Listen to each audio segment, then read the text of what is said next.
Assalamu alaikum dear students. Today we are going to do a poem Ozymandias which has been written by Percy Bysshe Shelley. Let me tell you a little bit about the author.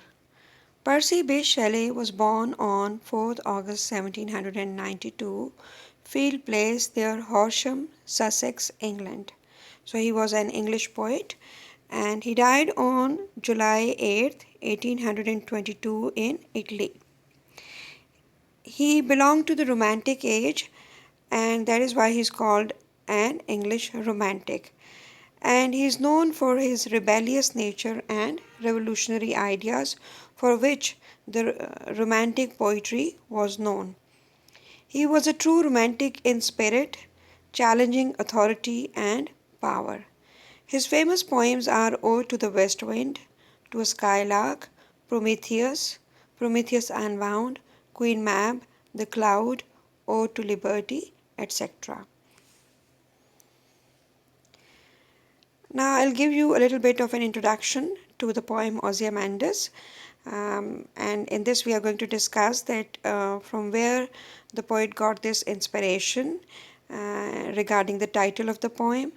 So first of all, let me tell you about the form of the poem. Ozymandias is a sonnet uh, which of course has been written by Percy Bysshe Shelley, and he was, as I've just told you, a very famous romantic poet belonging to the second generation of the romantic poets. So if you have heard the name of Wordsworth, Keats, then Byron, then there was Coleridge. These were all the poets belonging to the Romantic age, and Shelley was also one of them. This poem is a timeless masterpiece. It was published on June 11, 1880 in the issue of the Examiner in London. I don't think that I have to tell you in detail what is meant by sonnet, because you have already done the poem The World is Too Much with Us by William Wordsworth, a senior romantic poet. And while we did that poem, I gave you detail about the poem sonnet. So this is also a sonnet, a 14-line poem. The poem shows the fragility of life and fame and reminds that nothing lasts forever. So in this poem we are told that life is very short, it is transient, and this life and the fame that you get in this life, they do not last forever. A human being, when he is born, he is doomed to die one day. Similarly, if he has become popular in his life, this popularity does not remain with him forever. So Ozymandias, let's now come to this poem, is a Greek name of the Egyptian pharaoh Ramesses II, who ruled around 1300 BC, and his statue is said to be the main inspiration of the poem. Ramesses II is also known as Ramesses the Great and is often regarded as the most powerful and celebrated Egyptian pharaoh of the Egyptian Empire. In Greek, his name is often translated as Ozymandias. He led several successful military expeditions. In the early part of his reign, he built many cities, temples, and monuments. Estimates of his age of death vary, but most suggest that he lived around 90 to 91 years. He reigned over 66 years. So from this introduction that I have just given you, he was a Egyptian pharaoh, and let me tell you that you might be familiar with the word Pharaoh in Urdu. So he was an Egyptian ruler, and his name in Egypt was Ramesses II, and in Greek he was called as Ozymandias. He was known for that. Now I will discuss the poem. The first 8 lines of the poem, in these lines, the poet tells that he met a traveler from an old and deserted land. The traveler told him that he had seen 2 big legs standing in the desert. The 2 huge legs, which were made of stone, were standing without the upper part of the body. The other part of the statue lay nearby. The arms and the face were broken, and it was in a miserable condition. It was half sunk into the sand. The sand and dust had covered the body. Yet the signs of displeasure and expressions of ruthlessness and pride could be noticed on the face of the sculpture. The poet says that the skillful hands of the sculptor had left the accurate expression of the man into his sculpture. The expression of aggression, power, and pride was even obvious on the lifeless body of the king. The poet has tried to explain that art is immortal and the expressions or feelings portrayed in art remain forever, and it cannot be erased even when we pass away. So, as the poem opens, we see the traveler. He meets with the speaker of the poem, and the traveler tells him that he has seen a huge body and the legs are standing on the ground, whereas the rest of the body is lying on the ground. Now, the interesting thing about this body was that though it was broken and the face was half covered in sand, but still the expressions on the face of that statue could be very clearly seen. And because this statue was made by a sculpturist, so he had captured the expressions of the king Ozymandias when he was living. So this also tells us that the king, the real king, not the statue, the real king was a very cruel king. He was very proud, and he was a ruthless kind of a king. So that is why when the sculpturist he was asked to make the statue of that living king, he captured those expressions on the face of King Ozymandias and portrayed them on this statue. So it also tells us that a piece of art, whether it's a painting, whether it's a poem, whether it's a sculpture, they remain. The pictures portrayed in the painting, the the poems written about real human beings, and the statues made of real human beings. These real human beings, they die, but the poem would remain there, the painting would also be there, and as we can see here, the statue also is there, though it's broken, but it is there. And it is telling the tale of that real king, Ozymandias. Now we move on to lines 9 to 14. In these lines, the poet has given what we can call the message of the poem. As the traveler continues to describe what he saw in the desert, he says that there was some text written on the base of the statue. It read as, "My name is Ozymandias, King of Kings. Look upon my works, ye mighty, and despair." We are told that the name of the king was Ozymandias. He was the most powerful king. He ordered his fellow kings to see his statue and feel belittled. So he was showing off himself in the form of that statue to his contemporary kings, and what actually he was trying to show to them that look, he is so powerful, he is so mighty, he is such a successful ruler. So he was showing himself off. He was so full of pride, and he was trying to belittle his fellow kings.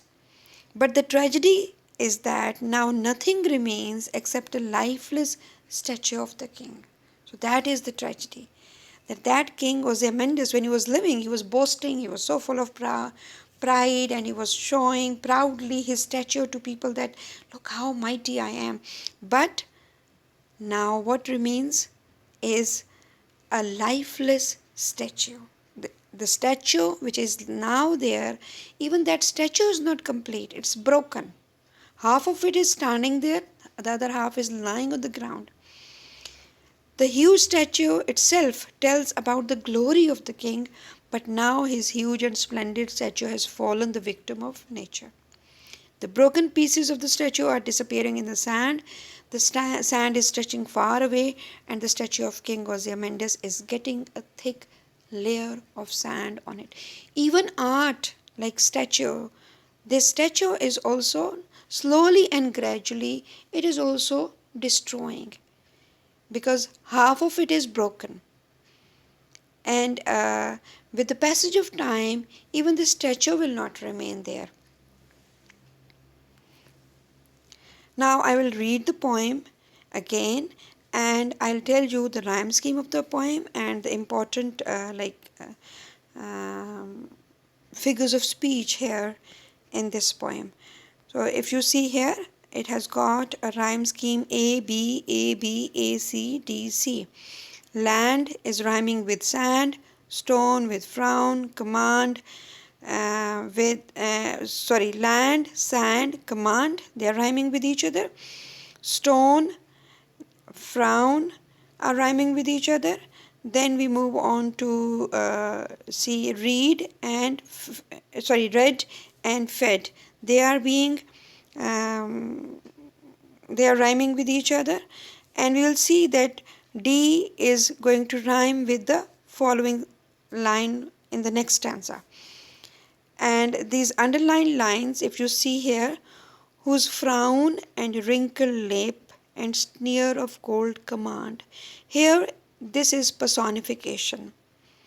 And I have given you the definition of personification in the last poem, that when an inanimate object, a lifeless object, is given the quality of a human being, then that is called personification. So here, this statue, it appears to be like it has got a frown, it has got a wrinkled lip, it has got a sneer of cold command.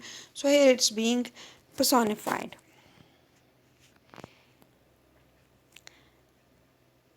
Then we move on to the next stanza.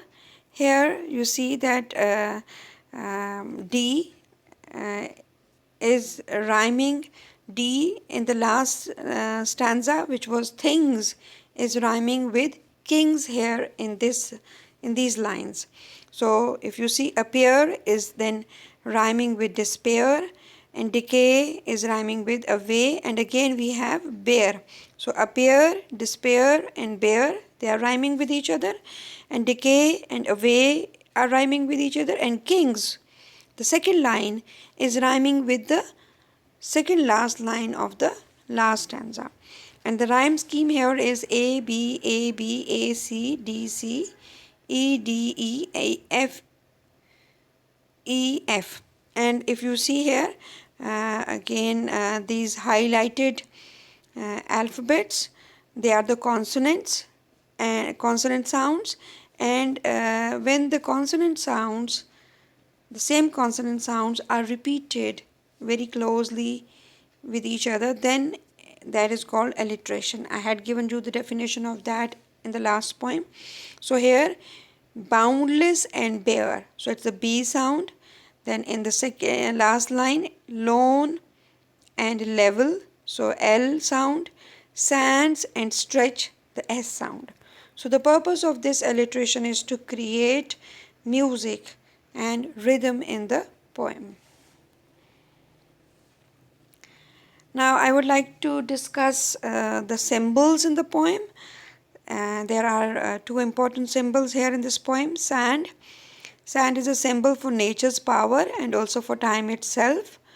The sand has eroded and buried the statue and all of Ozymandias' works, reminding that nature can destroy all human achievements no matter how substantial. It destroyed the statue over time.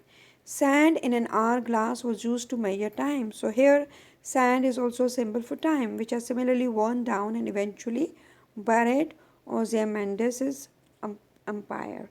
So sand, which was and is a symbol of time, because in ancient times there was an hourglass which had sand in it, and the dropping of the sand indicated the passage of time. So here sand is a symbol of time. It is also a symbol of nature's power, because you see that the sand here has covered, half covered the body of the statue, and it shows that nature also disappears things, that with the passage of time things they disappear. Then the statue of Ozymandias has a few symbolic meanings here. First, it is a physical representation of the might of human political institutions such as Ozymandias' empire. This is the symbolic purpose for which Ozymandias himself had the statue built. So he wanted to show his power. So this statue, it is a symbol of might, of power. However, because the statue has fallen into disrepair, it also holds another symbolic meaning that Ozymandias didn't intend. How comparatively fragile human political institutions actually are in the face of both time and nature's might. So this has already been discussed previously. Now, the statue also symbolizes the power of art. Through the sculptor's skill, the statue captures and preserves the passions of its subject by stamping them on lifeless rock. So, this also shows that the passions, the expressions on the face of the real King Ozymandias have been fixed on this statue. And the statue also symbolizes the way that art can have power beyond the intentions of even those who commission it. While Ozymandias saw the statue as a way to forever capture his power and magnificence, the poem hints that the statue so thoroughly reveals Ozymandias' haughty cruelty that it also serves to mock him. While Ozymandias' great works have been destroyed and disappeared by nature and time, art in the form of the statue endures, keeping Ozymandias' memory alive, but not in entirely the ways he would have wanted. So, by fixing those expressions of anger on the face of Ozymandias in this statue, what has been done actually, that Ozymandias, the real Ozymandias king, wanted to show his power and his might through that statue. But the sculpturist, what did he do? He tried to, he has portrayed the expressions of anger, the expressions of cruelty on his face. So the king never wanted to show that. He wanted to show his power. But ironically, what he wanted to show to the people has not been shown, and what he didn't want to see in the people to see has been fixed on this statue. It is also possible to interpret the statue in a third way. Ozymandias is clearly a tyrant. The fact that the statue has become a wreck hints that the statue might symbolically represent the speaker of the poem's hope and belief that tyranny will always crumble. This also happened to be one of Shelley's own personal political passions. So the statue also gives a sense of hope. The statue, which is a symbol of cruelty, which is a symbol of exploitation of power. What has happened to the statue? It is now lying on the ground, crumbled. So what actually the poet tries to show here is that the powerful people have a fall. They do fall. They do face failure. They are forgotten in history, as we see here in the case of this statue.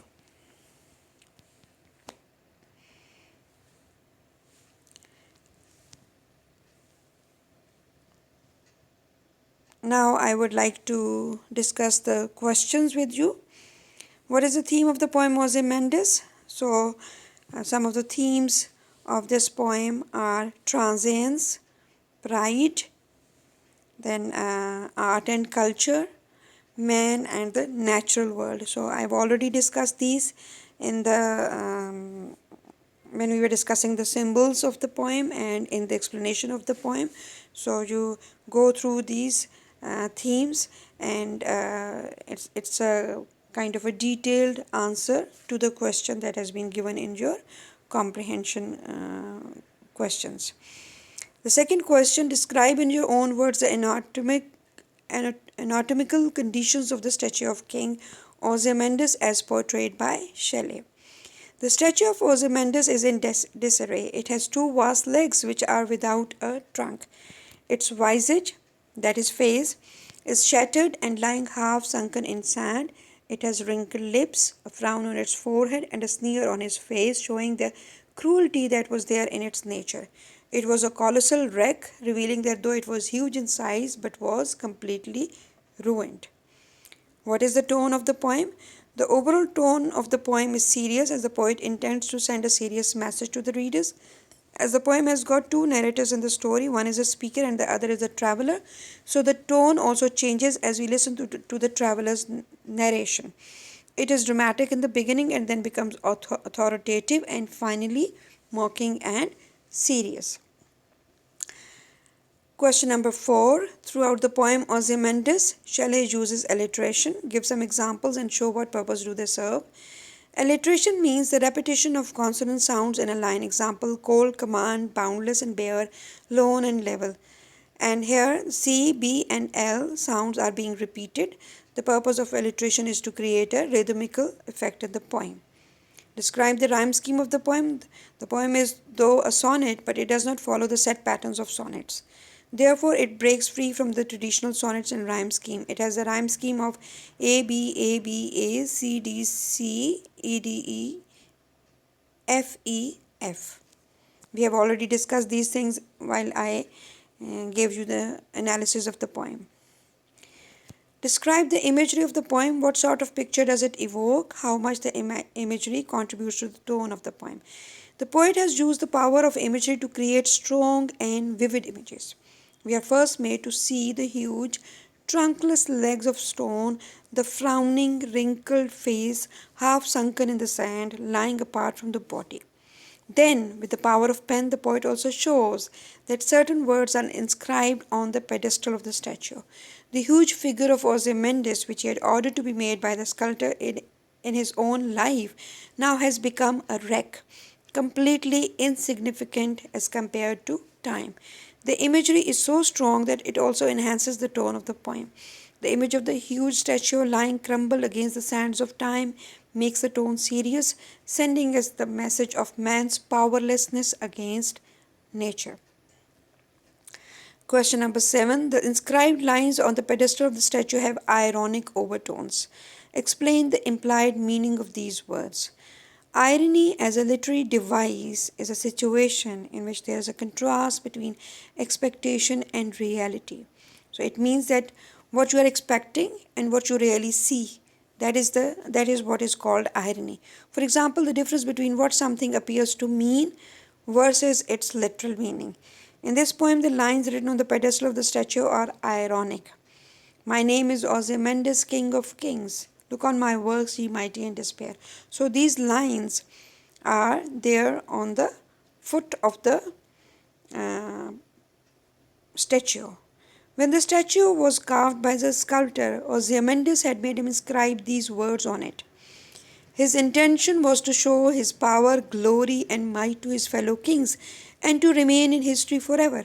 But, ironically, his power and might are seen in the form of this sunken, broken statue. What is visible is his cruelty, which has been stamped on his face forever. So, this is the irony of the situation. Ozymandias wanted to show his might to people and remembered as a powerful king by the people, that the statue would remind the people how powerful king he was. But now what do we see? We see a helpless, broken statue lying in the sand. But what is remembered of the king is his cruelty. his tyranny, his harshness towards his people. And that, of course, the king did not want the people to remember. So that is why it's ironical. So here now we come to the end of this lesson. Thank you so much for your patience.